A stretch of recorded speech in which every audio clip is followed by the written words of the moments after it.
Different universities are dealing with pro-Hamas demonstrations in different ways. At Chicago's Northwestern University, the administration negotiated a deal with the protesters. The university agreed to hire 2 Palestinian faculty members and supply them each with 5 co-eds as wives, along with 2 alternate wives to replace any wives who turn out not to be virgins, and then 3 more alternate wives to replace the other wives who turn out not to be virgins, and then just more and more alternate wives because, after all, these girls are from Northwestern. In return for these concessions, the protesters agreed to leave campus long enough for the university's Jewish students to make an escape attempt, whereupon the protesters will suddenly come back. Other universities dealt with the demonstrations in ways that were more controversial. For instance, at the University of Florida, the administration called in the police to spray the protesters with tear gas and then mow them down with machine gun bullets, which many felt was a flagrant waste of tear gas. At Columbia University in New York, school president Manoush Shafiq hit on a hybrid method of de-escalation after protesters occupied a building and refused to leave until Israel stopped the genocide so Hamas could murder all the Jews. Ms. Shafiq began by begging the protesters to please go away so the other students could enjoy their graduation until they realized they had plunged themselves into crippling debt for no reason. When that didn't work, Ms. Shafiq threatened the protesters with suspension, then asked them to please forgive her for threatening them with suspension, then said she would never call in the police, then called in the police, then regretted calling in the police, then attempted to make amends by offering an all-expenses-paid fact-finding trip to Gaza, but only to Queers for Palestine, since that would save money on return trip tickets. In the aftermath, Columbia has ordered an investigation into the root causes of the disturbances. The investigation will be led by Columbia professor Mufasa Intifada Jihad, who teaches a course on decolonization in which students are taught how to video themselves committing rape and murder, then how to brag about committing rape and murder, then how to declare they never committed rape and murder, but if they had, it would have been justified because, hey, that's decolonization. In an interview with the New York Times, a former newspaper, Professor Mufasa Intifada Jihad told Times reporter Jihad Intifada Muhammad, quote, "It's a mystery why so many students majoring in critical Jew hatred should behave in such an unseemly manner. I suspect many of them are actually outside agitators, or will be until we offer them faculty positions. Then they can join me in investigating why these protests were handled so badly that many Jewish students were allowed to get out alive." Unquote. The protests are also causing headaches for the White House. President and venal houseplant Joe Biden reacted to the unrest by issuing a strong statement to the woman assigned to help him walk without falling over.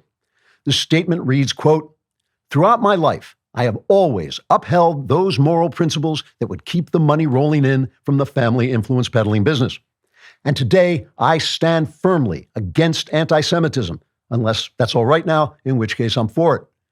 I condemn Hamas for wanting to commit genocide on the Jews, and I condemn the Jews for fighting back, which is also genocide, if that word means something entirely different than it used to mean back in the days when words meant things. In conclusion, I will be sending Vice President Kamala Harris to New York because I just can't stand that cackling laugh of hers for even another minute. Once she's there, I will ask her to resolve this unrest just as she helped close the border. Then I'll send her to pretend to do some other thing because really that noise is driving me crazy." Unquote. In Israel, Prime Minister Benjamin Netanyahu also issued a statement saying, quote, "All Israelis know we can rely on the Gentile nations to treat us with their customary level of kindness, and that's why we'll be killing anything that even looks at us crosswise for the foreseeable future." Trigger warning, I'm Andrew Klavan, and this is The Andrew Klavan Show.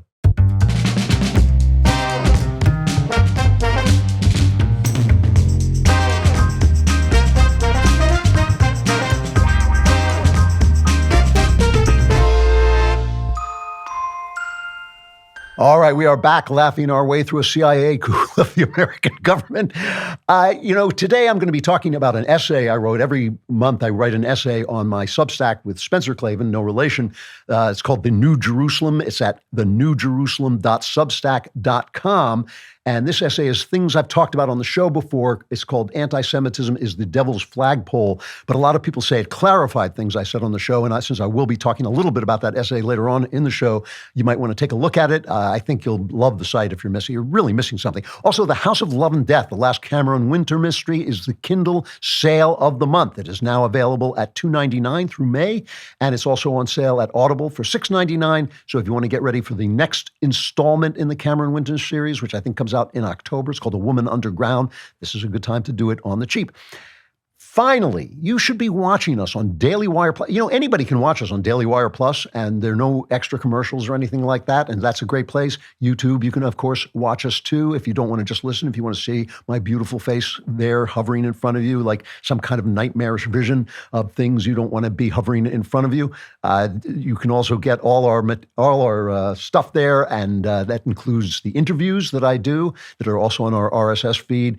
Last week's interview was with the great and terrible Bill Whittle, or Wizard of Whittle, as we call him, Bill Whittle. Next week's is with Stephen Meyer, who is a philosopher of science who deeply believes in God and thinks science is basically proving his existence.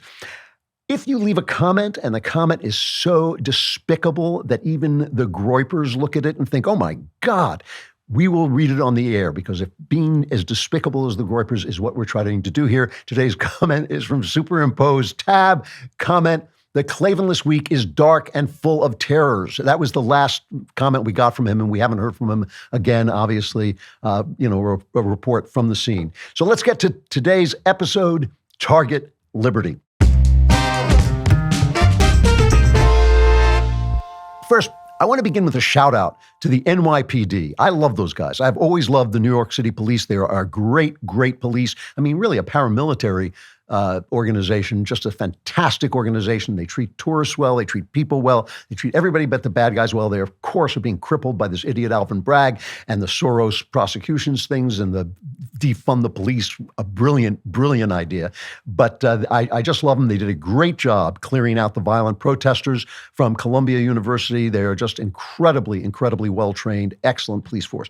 So now we're going to talk about the strategy behind this steady and unrelenting attack on Western freedom. All right, let me tell you about the perfect gene. And there's a reason it's called the perfect gene. It's because it's the perfect gene. Before I found the perfect gene, I was sad in my genes. I didn't look good in my genes, But these genes offer unparalleled comfort without compromising on style or functionality. The perfect gene offers waist sizes from 26 to 50. I'm around 50, I guess, and lengths from 26 to 38. They perfectly fit your body and accentuate.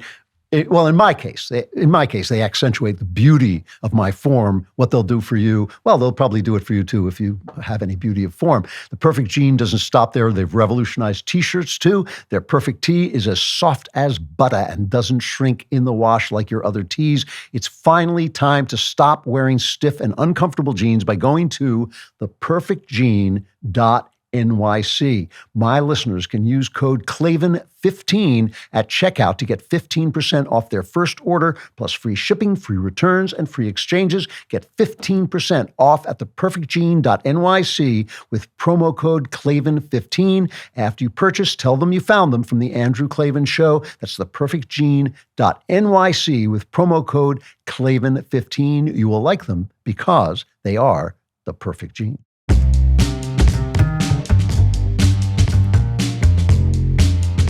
Chapter 1, SOBs and NPCs. Let's, because nothing in our country is put into context, because it helps the left if everything just seems like we're like goldfish. We're like goldfish in a bowl. There's a plant, because goldfish supposedly have no memory.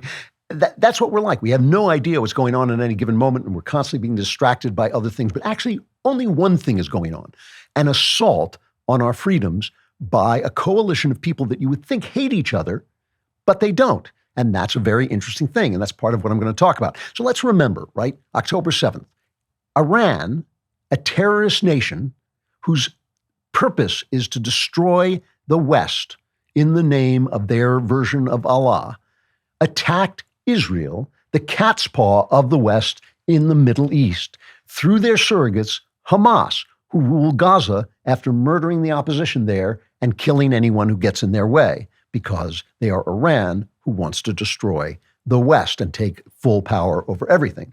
Now, remember, our freedom is their blasphemy, right? They want a Sharia law government over the world, a caliphate over the world.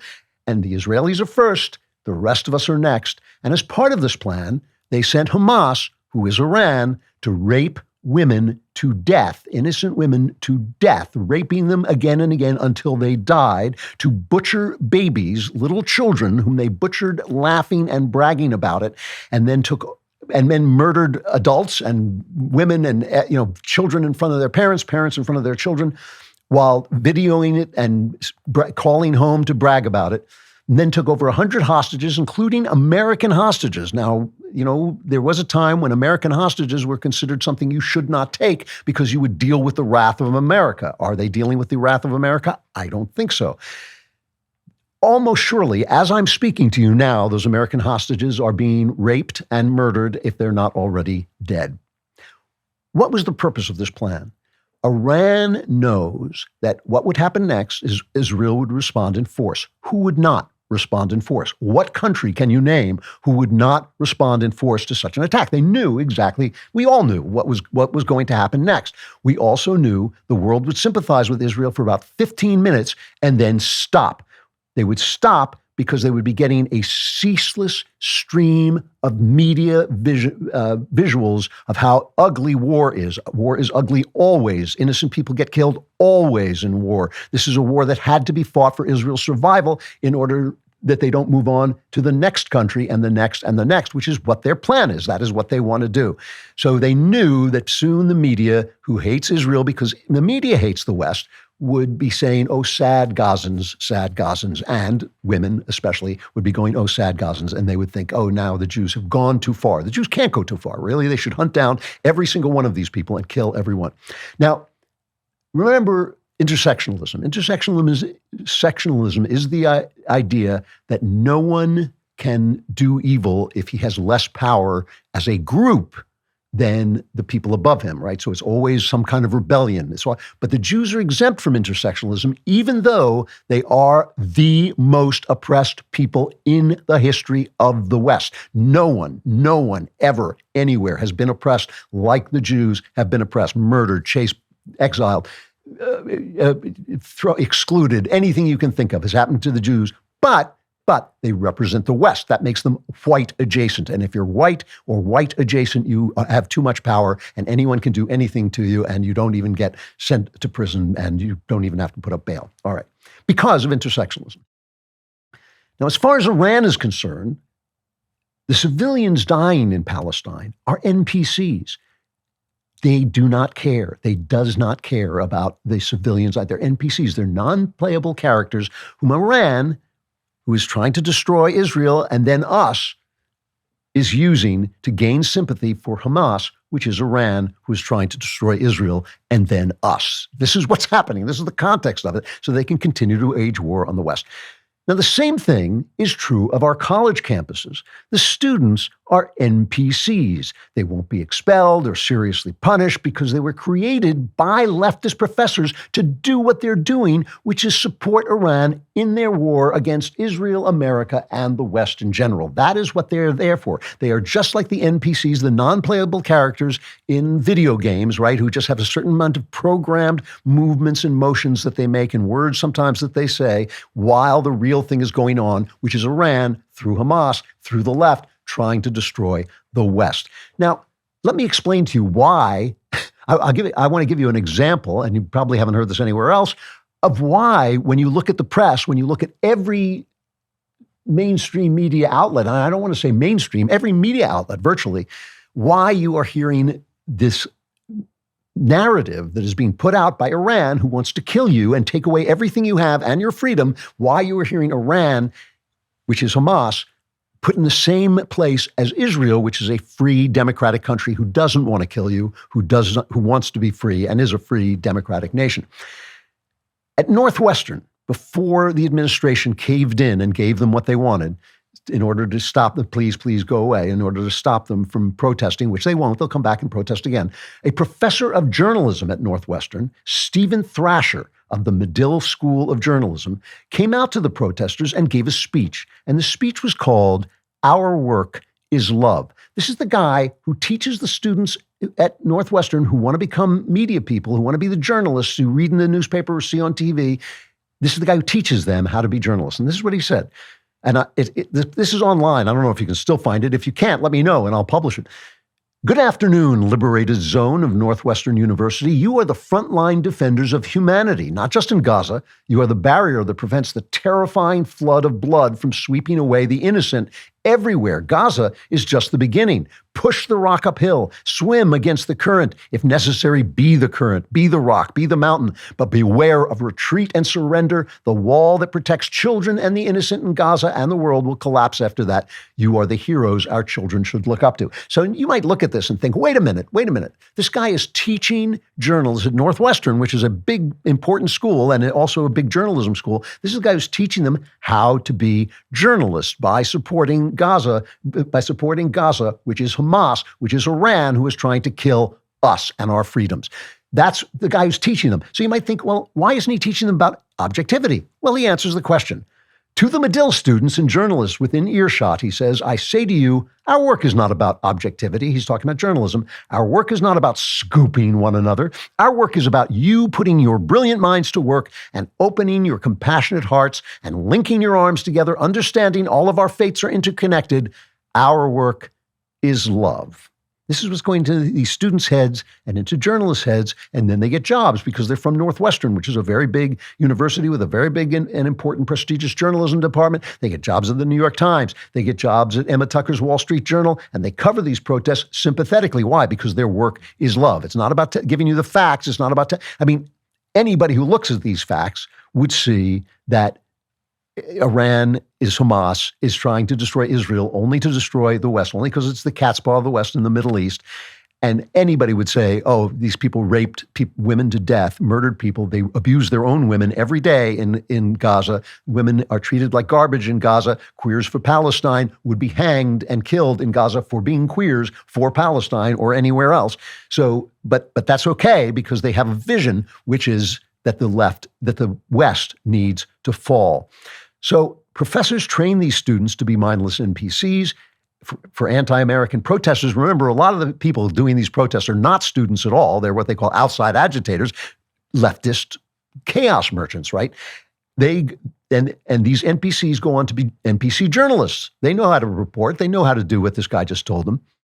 I was only just barely joking in my opening about the deal that Northwestern made. Northwestern will fund this is to end the protests in favor of Hamas, who is Iran, who wants to destroy Israel and then America. Northwestern will fund 2 visiting Palestinian faculty members for at least 2 years, scholarships for 5 Palestinian undergraduates, and a safe space for Middle Eastern and North African Muslim students. Imagine what they would do if these people were out protesting black students or protesting, for better treatment of whites or protesting that they wanted a conservative professor to come on and teach. They would be simply expelled. So these students are responsible for what they're doing. We're all responsible for what we do, but they're NPCs. They've been brainwashed. They're basically told this. They have nothing. They're no context because they're not old enough to have learned any context. They don't hear anything but what they're being told by guys like this guy Thrasher. You can't even blame them for their stupidity. It's induced stupidity. I mean, it's like blaming those girls on whatever for destroying their lives. It's the feminism that destroyed their lives. So these are organized protests by leftist chaos merchants, right? They school people in not speaking to the press, and when they do speak to the press, they only speak in terms of compassion, the children, the poor children, the Gazan children, the children. And yeah, war is awful. War, there's nothing good about war except the thing that might happen if you don't fight the war, and we know what that is because we saw it on October 7th. I mean, if you told the story straight, just the facts, it would be obvious to any feeling heart and any thinking mind that the good guy, it really is just the same as the George Floyd riots. It's exactly the same. Any thinking person would say, oh, the police are in the right. This guy was a thug. He was a drug addict. He resisted arrest, and it's too bad he got killed, and maybe the policing wasn't perfect. But then this guy was, Derek Chauvin was put in prison for murder, which is just a miscarriage of justice. It's obvious. Anyone can see it, except this flood of information because they're being taught that their work is love. Their work is love. Okay. Now, when you look at the connections here, you put the connections together, I think all these people hate Israel. Look at what's happening at UCLA. I think the cops are starting to think about going into UCLA. Just play this in the background, this picture. They're joining in Muslim prayers at UCLA, and they're all on their knees, bowing their faces into the earth to Allah. To Allah, okay? Nothing wrong, in my mind, with a decent human being who is a Muslim. However, that's not what's happening here. You think any of these students, how many of these students do you think even believe in God? How many of these students do you think go to Christian church? How many of them were raised Christian? But now they're being taught to bow to Allah. What would these women think about the way they were treated in Gaza, where if they lipped off, they'd be beaten? How do they think they would feel about the fact that they would have no rights as women in Gaza? It doesn't matter. They're bound. Now, why is that? What is going on? Why are they doing that? Okay. They're NPCs, right? Joe Biden, or whoever is working the strings on Joe Biden, is kowtowing to these young people because he thinks that they're Democrat voters, which they are because they're NPCs, they're not thinking for themselves. This week, Peter Doocy, the last reporter in America, asked Karine Jean Identity Hire, he asked, is Biden keeping his mouth shut? Because Biden hasn't said a word. These students are out there. They're breaking into buildings at Columbia. They're breaking into Hamilton Hall until the police cleared them out brilliantly. They're intimidating Jewish students. They're chanting death to America. The president of the United States is happening all across the country. You know it's not happening spontaneously. You know it's being arranged. The president of the United States is not saying a word. So if Doocy asks Karine Jean Identity Hire, is he keeping his mouth shut to appease young voters? Listen carefully to her response to this. Cut 5. Youth and support and voters, that's not something I can do from here. The president has taken a lot of policy actions here that he knows that young people care about. And a lot of those actions are popular with those young folks, whether it's giving a little bit of breathing room with student debt relief. We made an announcement today, matter of fact, and we are going to continue to do that because we think it's important as families or as an American and you coming out of college and you want to build a family, buy a home, you have the opportunity to do that and not be crushed by student debt. The president understands how important it is to deal with that issue. That's her answer to whether Joe Biden is keeping his mouth shut or was keeping his mouth shut to appease the NPC children who have been turned into little, toys that the pro-Hamas, anti-Israel, anti-West, pro-Iranian protesters can use to make their points. So finally, Biden does come out because it's humiliating. This clown in the White House is not speaking up for what? Well, let's hear what he did say. This is cut 11. Violent protest is not protected. Peaceful protest is. It's against the law when violence occurs. Destroying property is not a peaceful protest. It's against the law. Vandalism, trespassing, breaking windows, shutting down campuses, forcing the cancellation of classes and graduations. None of this is a peaceful protest. Threatening people, intimidating people, instilling fear in people is not peaceful protest. It's against the law. Dissent is essential to democracy, but dissent must never lead to disorder or to denying the rights of others so students can finish the semester and their college education. So, okay, I'm with him. Free speech good, violence bad, right?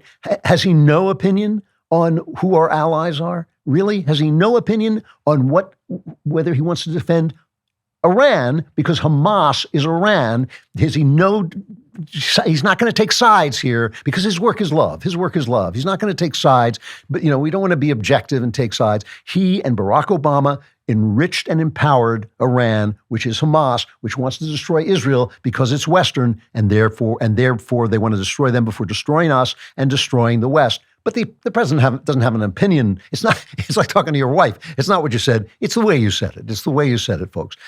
So the only thing we've seen here that reminds us of who we are the police who, took over the protesters had taken over Hamilton Hall, the classics department at Columbia University. They cleaned them out of there, took them away. We are in favor of the police all over where they are doing this. Any place where they're being expelled, they're not. They're being suspended, which is a slap on the wrist. And they even if they get charged for protesting, they'll be out in a day. They know this is just going to help them. They do this on purpose to get more sympathy.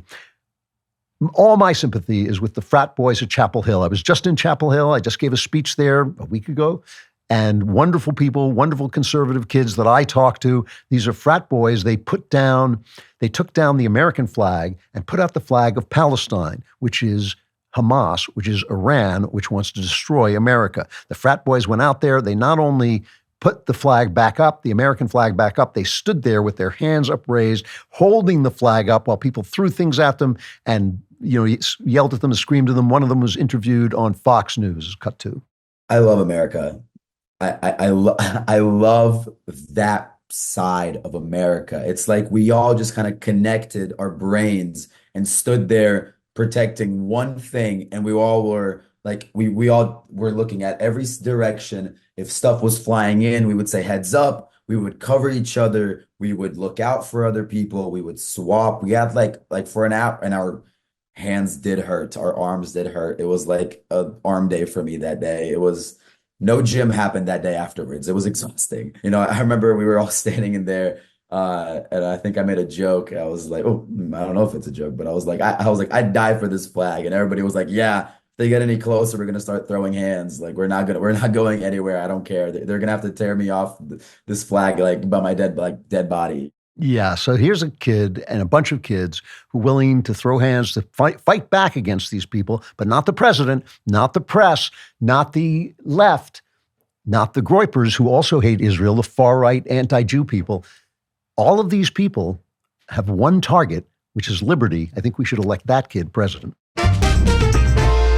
When they first asked me to advertise Beam Dream, I looked at the ingredients and said, I'm not just going to sell these. I got to look them all up. And I looked them all up. And in fact, they help you fall asleep. And now Beam Dream people want me to always read the ingredients, and they're hard to pronounce. So I read them because I know that they work.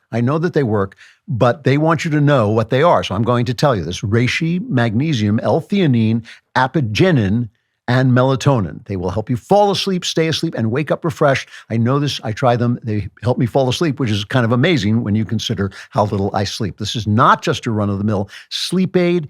It will help you slip into sleep without the grogginess that often accompanies other sleep remedies. Sleep is the foundation of our mental and physical health. That's why I'm such a wreck. You must have a consistent nighttime routine to function at your best. Today, my listeners get a special discount on Beam's Dream Powder, their best-selling hot cocoa for sleep with no added sugar, now available in delicious flavors like cinnamon cocoa, chocolate peanut butter, mint chip. Better sleep has never tasted better. Just mix Beam Dream into hot water or milk, stir or froth, and enjoy before bedtime. If you find yourself battling the bedtime blues, give it a shot.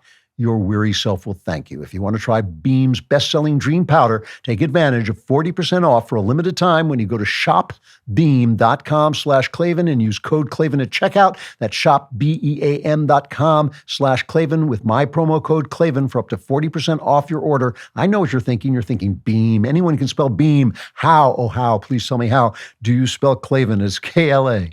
Klavan, there are no E's in Klavan.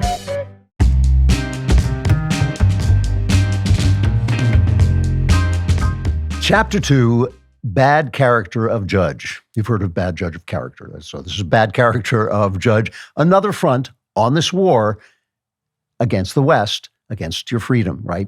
Now, you probably know that Donald Trump, at his trial, his absurd trial in Manhattan, was fined $9,000 and threatened with prison for violating the gag order put on him by I'm Juan for Biden, Merchan, the judge, right? Let's just listen to Trump's reaction. This gag order is not only unique, it's totally unconstitutional. I'm the Republican candidate for President of the United States. I received this honor in record time. Nobody's ever gone faster. It's never happened. Nobody's ever got the numbers that we got. And I'm sitting in a courthouse all day long listening to this stuff. And everybody knows, as far as everybody is concerned, if you read the great legal scholars and experts, everybody said this is a trial that is nonsense. It should have never been brought. That's showing loud and clear. But you have a judge who's totally conflicted, totally, absolutely conflicted, that he's rushing this case through. I'll tell you what, somebody just told me they'd never sat for such a long period of time in a courthouse before. It's ridiculous. So, all right, before we decide whether Trump is right, whether this judge, Juan, I hate Trump merchant is biased in any way, let's just make sure we understand the terrible, terrible crime that Donald Trump committed, which was retweeting, among other things, Jesse Waters, which, yeah, just because of Jesse Waters in general should be a crime. But this is what Waters said that violated the gag order, cut 12. They are trying to rig this jury. They are catching undercover liberal activists lying to the judge. They're saying, oh, have you ever said anything on social media about Donald Trump? No, I can't remember. Well, what about this post where you said he should be in prison? Oh, yeah, that one. Strike. And they keep throwing these undercovers at him. And thank God they're doing their research on these people so far. The jury foreman is a guy born in Ireland. And then my other hope is a guy born in Puerto Rico with grandkids. The rest of them are corporate lawyers with DEI all over their firm's websites. And you have a 20-year-old white girl who works for Disney and likes to dance. Clearly true. Clearly true. The people lied to get on I think the people lied to get on this jury. They're all getting their news from the New York Times. Some of them said, I get my news from the New York Times and the Wall Street Journal, as if I read the New York Times and the Wall Street Journal. They don't. They read the New York Times. I'm sure this was true, and I'm sure that's why they wanted to shut Donald Trump down, which is why they almost always want to shut down. They don't want to shut him down when he's making a fool of himself. They want to shut him down when he's speaking the simple truth. Here is Andy McCarthy from NRO, National Review. He is always, always the smartest guy in the room when it comes to legal stuff. Now, you remember last week, I read you the Fifth Amendment, which guarantees anybody the right to be told what he's being charged with, which Trump has not been in this case, right? He has not been he has not been told. He's been told basically that he's being charged because he changed he wrote legal expenses on money that went to Stormy Daniels for her blackmail, her extortion of Donald Trump. She said, I'm going to talk about our affair during the campaign, if you don't pay me off. So he paid her off and then said, since it was paid through his lawyer, he said, these are legal expenses, which Hillary Clinton got fined for doing something far, far worse, but the same kind of thing, but it really was bad.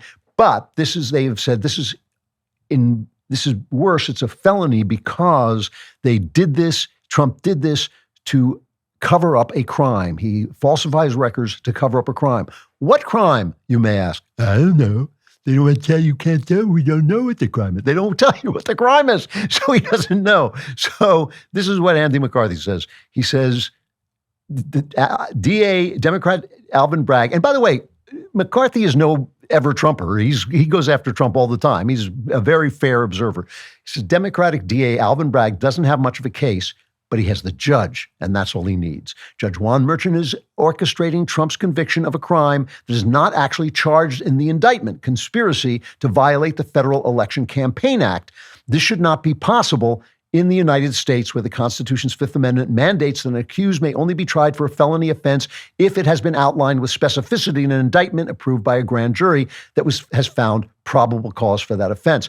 McCarthy also noted, I know I got the Fifth Amendment one, but he also noted that this is against the New York Constitution because they are even more pointed in saying you have to describe the crime, and the crime has to be a crime that can be charged in New York, which federal crimes can't be. And this is Andy talking to Megyn Kelly.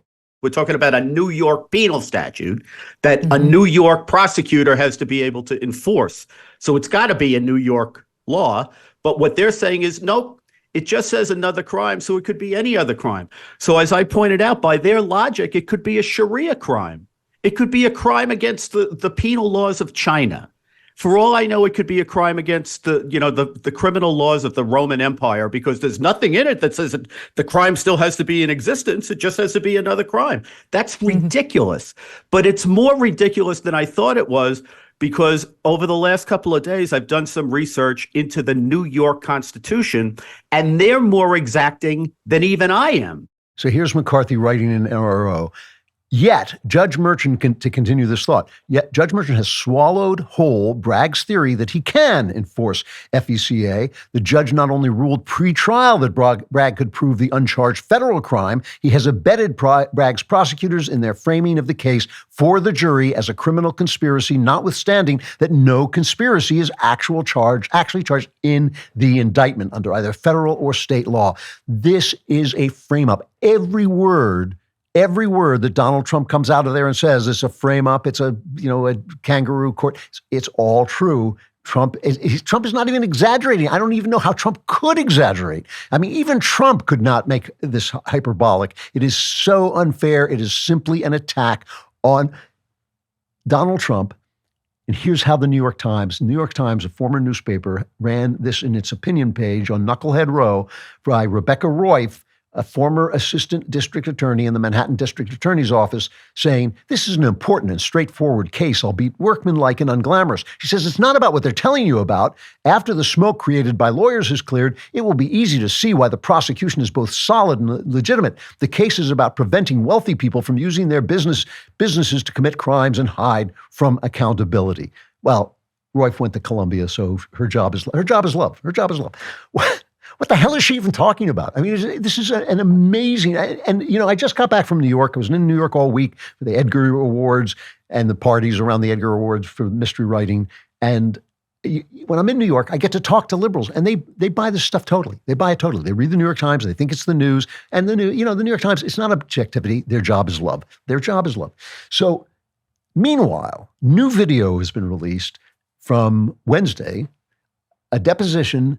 Oh, I'm sorry, this was Wednesday a year ago. My mistake. A deposition shows Mark Pomerantz giving testimony to the House Judiciary Select Committee on the Weaponization of the Federal Government, right? Matt Gaetz is asking Pomerantz the question. He is Pomerantz is a former Alvin Bragg assistant who investigated Donald Trump.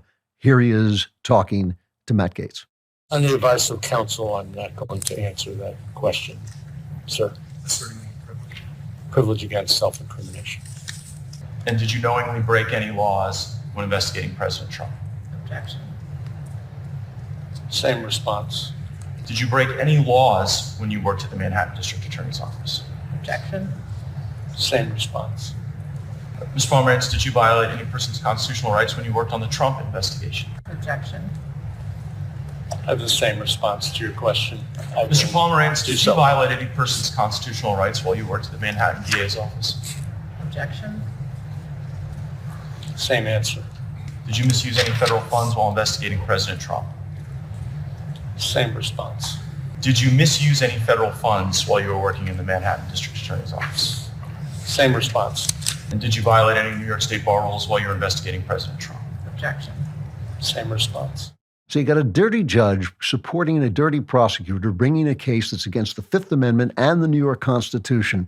And this guy refusing to answer questions under the Fifth Amendment like a gangster. He sounds like a gangster. He sounds just like, I got nothing to say. I got the Fifth Amendment right. It's my Fifth Amendment right to not say that I broke the law in every which way when I was investigating Donald Trump. I had nothing to say. It's my, he sounds like Gotti, sounds like one of these gangsters. Now, on top of this has been going on since before Trump was president. When he was running for president, we know that this whole Russia collusion hoax, right, was the product of a hand-picked I'm reading from Holman Jenkins Jr., a very, very underrated, terrific columnist. This was the product of a hand-picked interagency team, the widely touted intelligence finding that Russia sought to elect Mr. Trump. That Russia, remember this, that Russia was hoping that Trump would get elected? This was the product of a hand-picked interagency team led by Obama CIA Director John Brennan. Hand-picking is what you do to assure a predetermined conclusion. If new reporting is correct, the prevailing agency view at the time was actually that Mr. Putin preferred Hillary Clinton as the more predictable partner. So the CIA knew that Putin preferred Hillary, but said and reported that Putin preferred Trump. This new reporting he's talking about comes from Michael Schellenberger at Public Substack.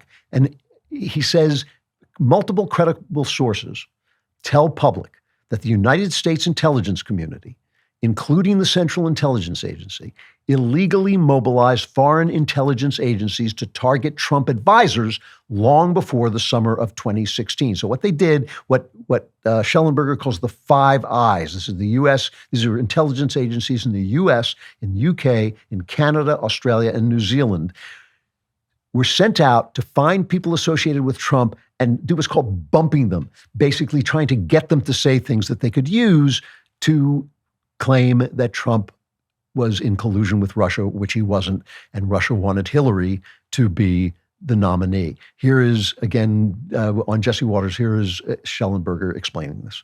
There's actually two separate intelligence scandals here for people to keep in mind.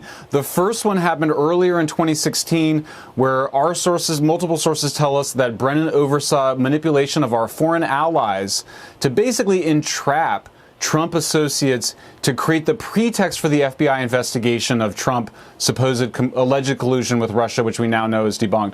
The second thing is, almost a year later, Brennan orchestrates a phony intelligence assessment that comes to the opposite conclusion of what their own raw intelligence, their best intelligence, was showing.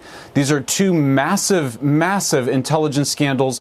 So you have the president's handpicked CIA head, communist John Brennan, he's a communist, sending spies into the field to coerce information about a presidential candidate. This is the CIA running an intelligence operation on American citizens to skew an election. That's what it is. And to skew and to basically cripple the presidency. I mean, forget about the election. They were trying to cripple the Trump presidency with their investigation into this fake Russian collusion. Meanwhile, the reporters aren't reporting on this except for Michael Schellenberger on Substack because their job is love. Universities educating leftists to make war on the West because Israel is the cat's paw of the West being fought by Iran, which is Hamas, which is trying to destroy America, which is trying to destroy the West, your freedom, the things that make you let you speak as you want to speak, the thing that allow women to do the things that women choose for themselves to do. And yet at UCLA, the left is bowing to Allah, who wouldn't let them choose to do anything if the Islamists had their way. They are all in this together. They don't even agree with each other, but they all have one goal. We're going to keep talking about it. Are you looking for the perfect Mother's Day gift that will make the women in your life feel pampered and appreciated? You better be. Try Genucel. They have you covered. Genucel is offering an extra 25% off in honor of their 25th anniversary.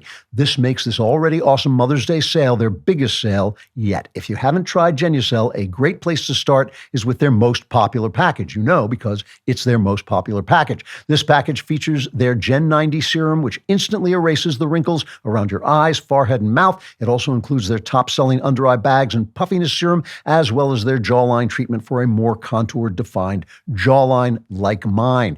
Genucel is so confident in their product that they guarantee you'll see results in less than 12 hours or you'll get your money back. Celebrate the special woman in your life this Mother's Day with the world's best skincare at a once-in-a-lifetime price. Visit Genucel.com/Klavan for an additional 25% off Genucel's already amazing Mother's Day sale. And right now, in your order, Genucel will include a free spa box with 2 bonus gifts and free shipping. Don't wait. This sale won't last long. They have limited inventory available. That's Genucel.com/Klavan, Genucel.com/Klavan. How do you spell it?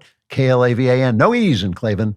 I just make it look this easy. There are no E's in Klavan.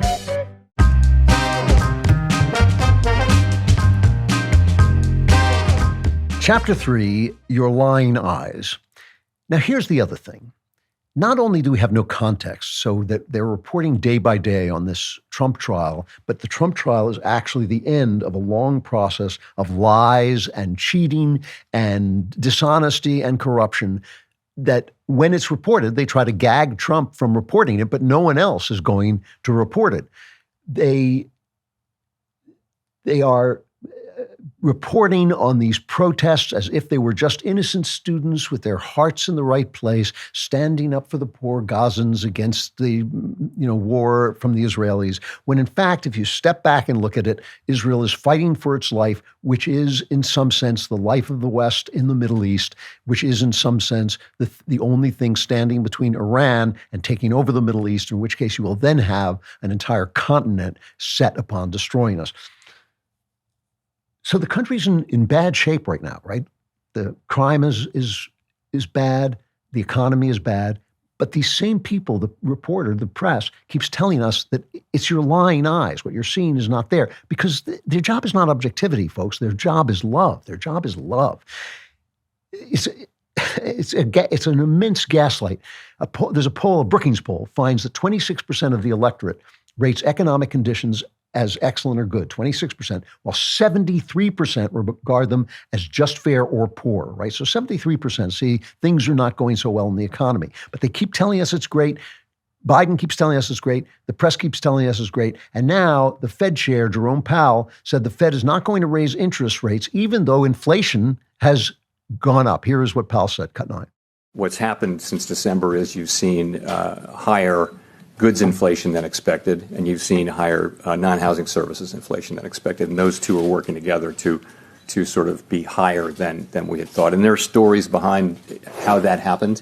And you know, I think my expectation is that we will, over the course of this year, see inflation move back down. That's my forecast. I think my confidence in that is lower than it was because of the data that we've seen. So you remember when he said it was transitory, inflation was transitory. So now he's telling you it's transitory, saying the same thing over again. You know, never mind the first quarter slowdown in the GDP. You know, now it's down to 1.6. He said the labor markets continue to be good, but 1 in 4 workers are afraid of losing their jobs. This all sounds good for Biden. He's telling you things are good for Biden. He's basically telling you that, inflation is not caused by the government spending too much, which is what causes inflation, is government spending too much, printing money to cover their debts, and then the money becomes worth less. That's what causes inflation. He's telling you it's because of pandemic stuff, the pandemic stuff, the supply chain. You could hear it. He was talking about goods coming through. It's the supply chain. Just not true. It's just not true. So everything we're seeing with our eyes, they're telling us is not true. So who are you going to, why would you believe your lying eyes when their job is love? Jeff Anderson, writing at City Journal, has been doing a great job. He's from the American Main Street Initiative. We interviewed him. He was one of our interviews here. He has been doing a great job covering the fact that crime is in fact going up. He says the best available figures, he's a statistician. He was one of Trump's statisticians. He says the best available figures from the Bureau of Justice Statistics National Crime Victimization Survey show a whopping 58% rise in violent crime in urban areas from 2019, before the summer of George Floyd, BLM, and the Defund the Police crusade, to 2022, the most recent year for which finalized federal statistics are available. So those are the last time we have the statistics. The numbers are even worse on closer inspection. If one removes from that period the bar fights and other similar encounters that make up much of the simple assault category, urban areas have seen a 73% spike in more serious violent crimes. That's a huge rise in violence in the nation's cities that the media aren't interested in acknowledging. This is happening all over. It's happening all over, but they're telling you it's not. So this is all part of the same thing. Who are you going to believe? The media or your lying eyes? When you hear that the Hamas raped women to death, killed babies, set them on fire, set children on fire, killed old people, bragged about it, laughed about it, and then they tell you, this poor it's the Gazans, the innocent people in Gazans, that's the problem. That is the problem. Who are you going to believe? The media or your lying eyes? Here are some great things. Sitting behind home plate at a baseball game, being courtside at a basketball game, sitting front row at your favorite concert. When you want to do stuff like that, you have to act quickly or someone else will get what you want. It's the same when you're hiring for your business. You want to find the most talented people for your open roles before the competition scoops them. What's the best way to do that? ZipRecruiter. ZipRecruiter finds qualified candidates fast, and right now you can try it for free at ZipRecruiter.com/Klavan. Once you review ZipRecruiter's list of the most qualified candidates for your job, you can easily invite your top choices to apply to encourage them to apply sooner. Amp up your hiring performance with ZipRecruiter and find the best talent fast. See why 4 out of 5 employers who post on ZipRecruiter get a quality candidate within the first day. Just go to ZipRecruiter.com/Klavan. Try it for free. Again, that's ZipRecruiter.com/Klavan. ZipRecruiter, the smartest way to hire. Hire someone smart enough to spell Klavan so you can use ZipRecruiter. It's KLAVAN. There are no easy things.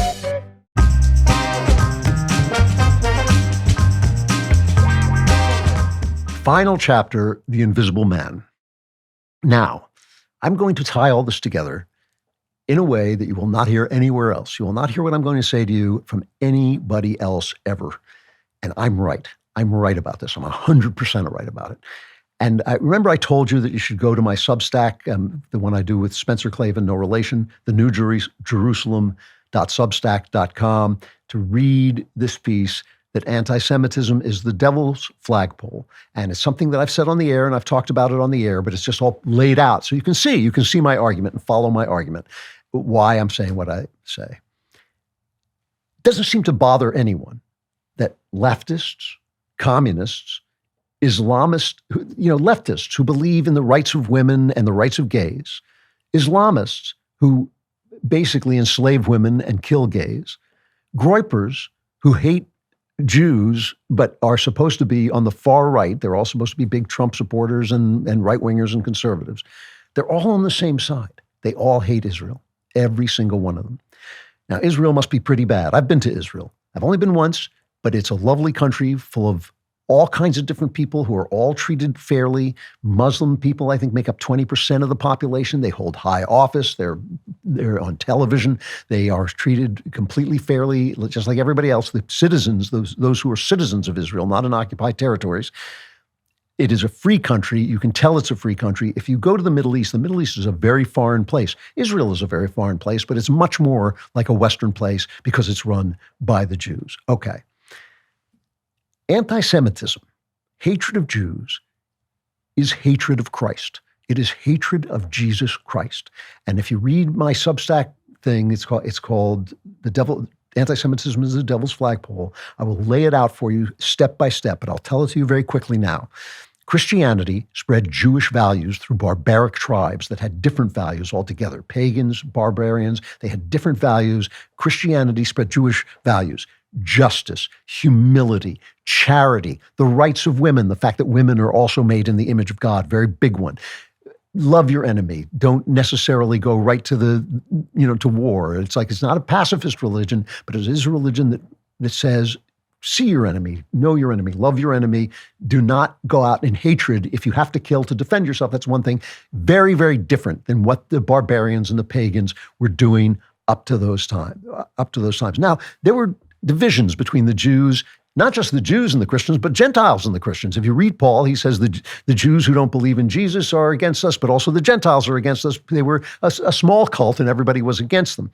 However, over time, those differences, which were real and historic, those differences were used as a mask for a hatred of Christianity, which had colonized the hearts of pagans and barbarians, right? They didn't want to surrender their values of war, of beating women, of raping and carrying off women, and then declaring, oh, you're now married to me because I raped you. That's something the church put an end to. They didn't want those values in their hearts, and they hated the Jews because the Jews were the ones, because Jesus was a Jew, and these were Jewish values. Now, this became clear after Christianity receded enough in Europe, after they lost faith enough, where you could openly attack Christianity. You couldn't do that during the Middle Ages because the church was too powerful.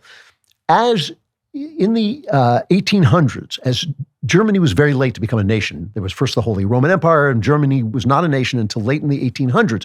And as that was happening, the Germans started to think, what is German identity? Who are we? And a lot of them started to say, this Christianity is really Jewish. We don't like the Jews because they gave us Christianity and it is against who we are. It is against our identity as Germans.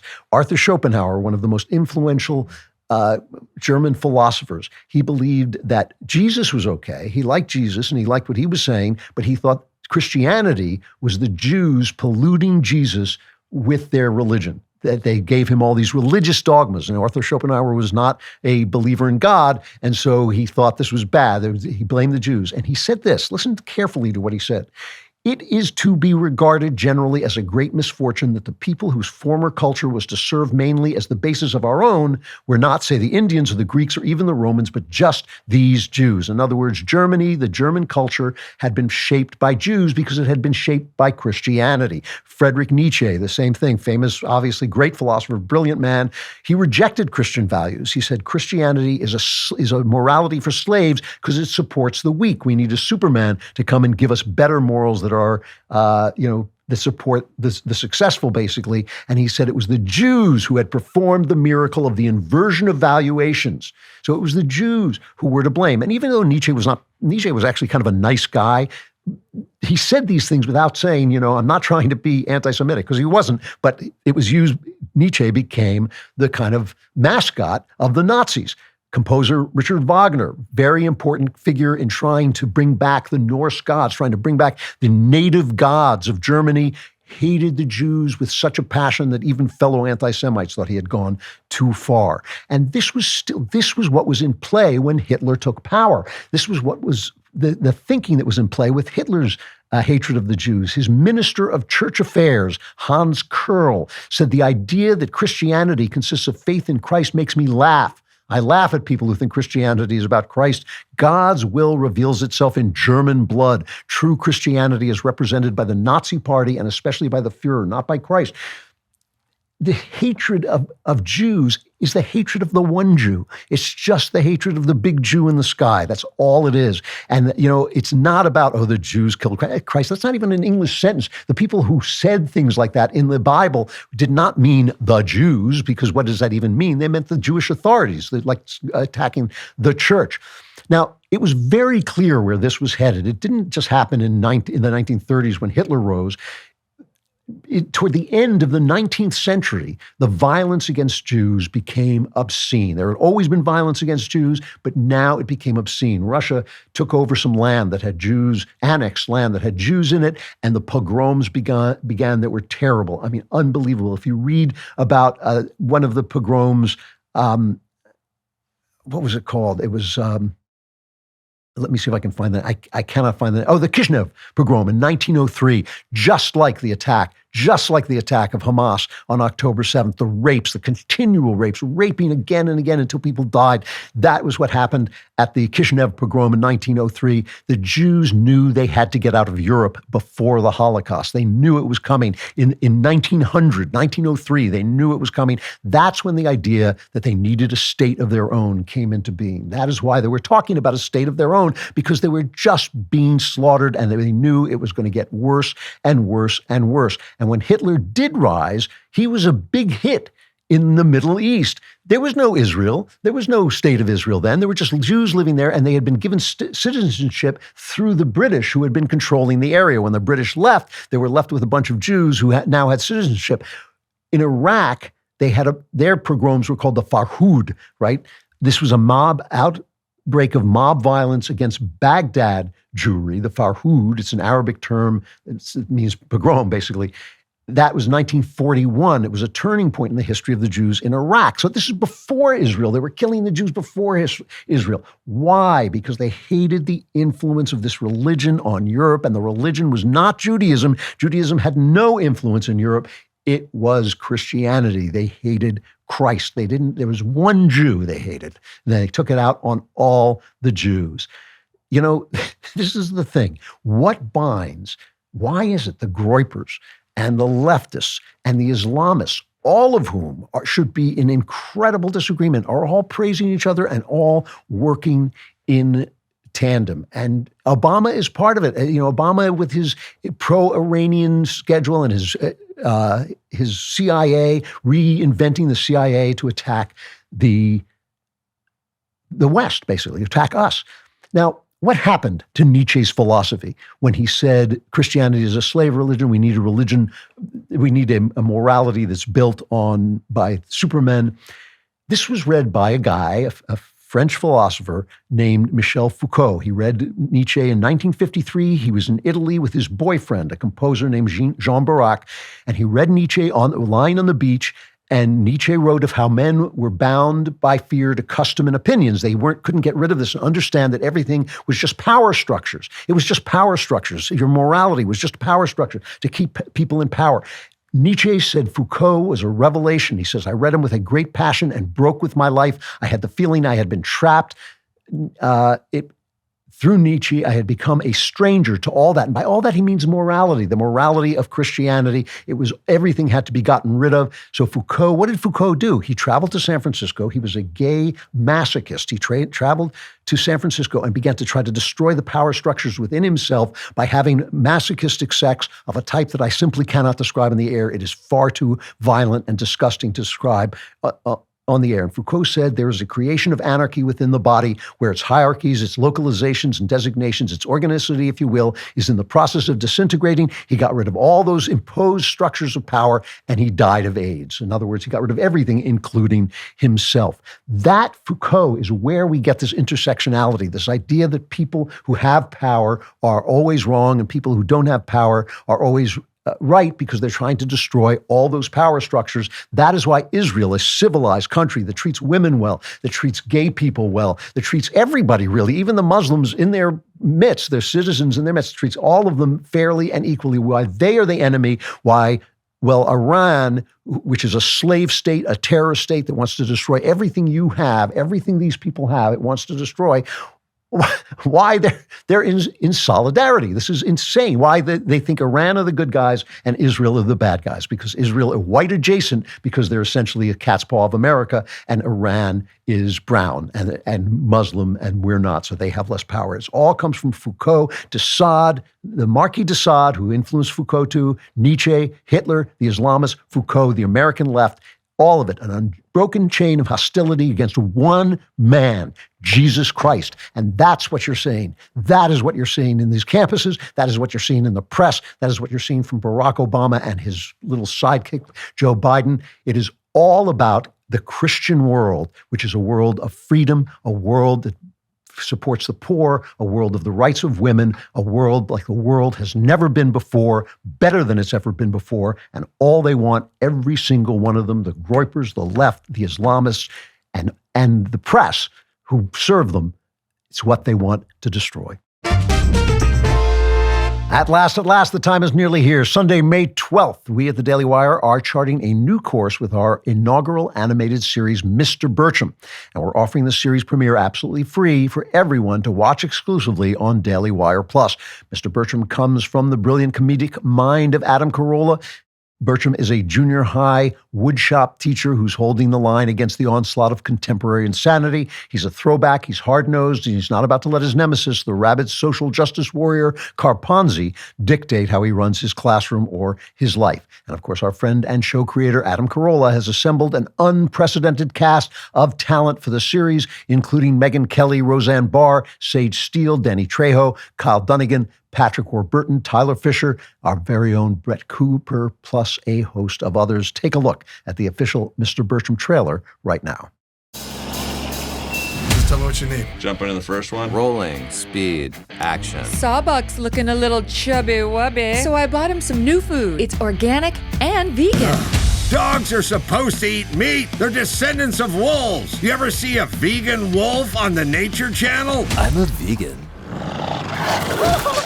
Coffee is for closers, ladies. Listen up! Hey, don't make this a prison hug. I'm a heteronormative, cisgendered white male. For which I apologize. I'm black, and that used to be enough, but I'm also bilingual, and I'm non-binary. We're the Army! We drink more before 9 a.m. than you Navy pukes do all day. He rubbed all the fur off his emotional support ferret. The damn thing looked like a four-legged penis.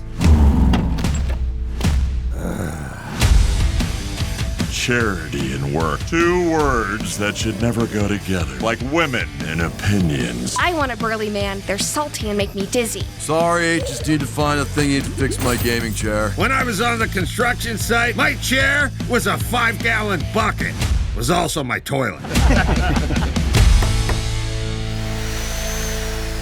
Hey, I'm done. I'm going back to bed. Thanks a lot. Get ready for the sharp, incisive comedy that only Adam Carolla and the Daily Wire could conjure up. Don't miss out on the series premiere, streaming free on Sunday, May 12th at 9 p.m. Eastern, only on Daily Wire Plus. All right, Klavan Klapbacks. From the river to the sea, Palestine will be Jews-free. Oh, God. At least I was honest. So I got a lot of letters. I have two of them here, basically saying the same thing. One is from Michael, and they're very civilized, very intelligent letters that I really appreciate the respectful and thoughtful way that they were written, basically criticizing me and Ben for occasionally taking on people on the right. Michael says, I've noticed over the past few months on numerous episodes of both Ben and Andrew's shows, as well as public statements on X, a significant amount of energy being dedicated to debunking conspiracy theories and specifically targeting the comments of prominent right-wing pundits, probably talking about Tucker Carlson. Rob says the same thing. I've been a fan of both your work and Spencer Klavan's, no relation, for a long time. I've bought many copies of your books for friends, but here's the thing. How does it profit us to turn everyone outside of the Daily Wire into an enemy, lumping Tucker Carlson in with AOC, et cetera? Really, a little humility would go a long way. Listen, I am really sympathetic to this point of view, and the last thing I want to be doing is sitting around fighting with people on the right. Here is my viewpoint. I know I've said this before, but it's worth repeating. I think we're winning. I think with the Daily Wire leading the way, there's just no question about it. The culture is turning. I don't know if we can win, but I know we're winning. They're falling back. They have to, because everything they touch turns to crap. And I don't want to spend time bugging Tucker or anybody else on the right, if they are on the right. But we have to stand for something. And sure, I'm not worried about isolationism. I don't think isolation is a real thing. I don't think it's a realistic philosophy. I don't think isolationism is as bad as what the left is doing. But I do think that supporting a thug like Putin and saying he's not so bad in order to maintain your isolationism is really bad. I really think the idea, for instance, the idea that maybe we shouldn't get involved in a war in the Middle East, I can see that. But when what it's really saying is that Israel should die, I'm concerned about that. I don't want to force anybody's, I don't want to stop anybody's free speech in the least, but I do want to say, I do want to take a point of view. I understand that it's not good for us to be divided, but it also is not good for us to stand for nothing. It's not good for us to stand simply for winning. We have to win, but we have to win as who we are, because if we don't win as who we are, what are we fighting for? What were we fighting for if we're just as bad as the left? I think that really at the heart of this is the Christian culture that created the idea of freedom, the idea of the individual, the idea that there's an individual who can become happy by doing what's right. These are important things that didn't exist before Christianity was there. Some of them did, some of them didn't, some of them are fresh. That's what we're fighting for. We're fighting for a culture that has been an idea that has been ripped out of our culture. And it does us no good if all we're saying is we're going to replace your hate with our hate. We're going to replace your smallness and censorship with our censorship. That is not going to help. We are so close. We are so close to explode. To be honest with you, if I could magically get the billionaires to fund the kinds of outlets that we need, we'd win tomorrow. I'll talk about this more on Member Block. But that's why one of the reasons you should become a member today, all right? Because otherwise you're going to be Klavanless. It's painful. You heard us, the comment at the beginning of the show. It's a terrible, terrible place to be, Klavanlessness, but you will go there. I will talk more about the fact that it's really frustrating to me. We're so close to winning the culture in a big way, but I don't know if we're going to do it. And one of the things that could stop us is allowing these hateful people, now I'm not talking about Tucker, but just allowing lies and hatefulness and stupidity to become the brand of our philosophy. That's not what we're here to do. Become a member today. Go to dailywire.com/subscribe and use code Klavan at checkout for 2 months free on all annual plans. If you are not a member, farewell. I can't even bear to watch what's going to happen to you now. If you are a member, come on over to Member Block.